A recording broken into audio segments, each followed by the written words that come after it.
Psoriasis తెలుసు కదా మొత్తం.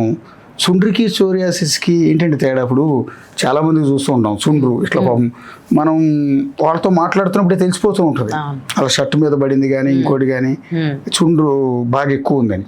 సోరియాసిస్ ఉన్న వాళ్ళకి ఇంకా దారుణం, మొత్తం పొట్టంతా ఇలా పుండులాగా వచ్చేస్తాయి కదా తలంతా. ఈ రెండింటికి తేడా ఏంటి, ఎలాంటి కేర్ తీసుకోవాలండి? ఇప్పుడు చుండ్రు అనేది ఇన్ఫెక్షన్, మనం ఇందాక అనుకున్నట్టు ఆయిల్ మనకి స్కాల్ప్లో ప్రొడ్యూస్ అవుతూ ఉంటుంది, దానికి ఫంగస్ అట్రాక్ట్ అయిపోయి మనకి ఇన్ఫెక్షన్ వస్తుంది. అది టెంపరీ ఉంటుంది, మనము మంచిగా కొంచెం హెయిర్ కేర్ తీసుకుంటే తగ్గిపోతుంది 2-3 వీక్స్ మ్యాక్సిమం. కానీ సోరియాసిస్ అనేది ఆటో ఇమ్యూన్ కండిషన్. ఇప్పుడు షుగర్ ఎలాగో బాడీకి, స్కిన్కి సోరియాసిస్ అలాగా ఒకసారి వస్తే అది ఇంకెప్పటికీ రాదు అన్నట్టు ఉండదు, మళ్ళీ మళ్ళీ వచ్చే ఛాన్స్ ఉంటుంది అనమాట. అదేంటంటే మన ఇమ్యూన్ సెల్స్లో డ్యామేజ్ అవ్వడం వల్ల అది వస్తుంది.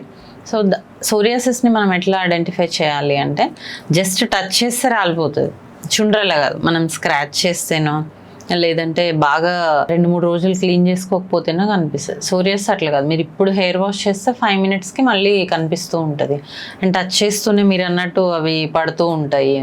సో అది డిఫరెన్స్. చాలామంది మీరు అన్నట్టు చుండ్రనుకొని దీనికి కూడా ఫంగల్ లోషన్స్ పెడుతూ ఉంటారు, కీటకోనజోల్ లోషన్స్ అని అట్లా ఇట్లా పెట్టి టైం వేస్ట్ చేసుకొని వస్తారు, అది కాస్త బాడీకి కూడా వచ్చేస్తూ ఉంటుంది. Okay okay.